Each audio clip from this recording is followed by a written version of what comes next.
بسم اللہ الرحمن الرحیم۔ ایک سوال ہم سے یہ پوچھا گیا کہ جمعے کی نماز فرض ہے، واجب ہے یا سنت اور مستحب ہے؟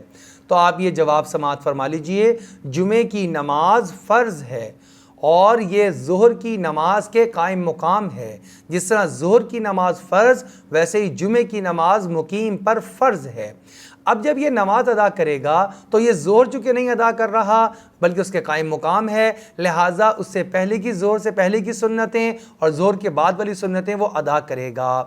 جمعۃ المبارک کے نماز کا حدیث مبارکہ میں جو فضائل آتے ہیں وہ بڑے کثیر ہیں اور نہ پڑھنے پر جو وعیدیں ہیں وہ بھی بہت زیادہ ہیں۔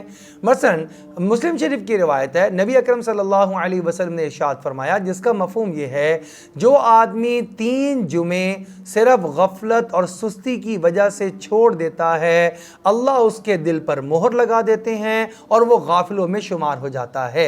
مشکوٰۃ شریف کی دوسری روایت ہے، نبی اکرم صلی اللہ علیہ وسلم نے ارشاد فرمایا، جو 3 جمعے نماز میں سستی کرتے ہوئے جمعے کی نماز کو چھوڑ دے گا، اس کو ہلکا سمجھتے ہوئے چھوڑ دے گا، اللہ اس کے دل کے اوپر مہر لگا دیں گے۔ لہٰذا اپنے دل کو غفلت کی مہر لگانے سے بچانا چاہیے اور فرض جو ہماری جمعے کی نماز ہے اس کو بھی اہمیت کے ساتھ جا کر ادا کرنا چاہیے۔ اللہ رب العزت ہمیں جمعے کو پوری اہمیت کے ساتھ ادا کرنے کی توفیق عطا فرمائے۔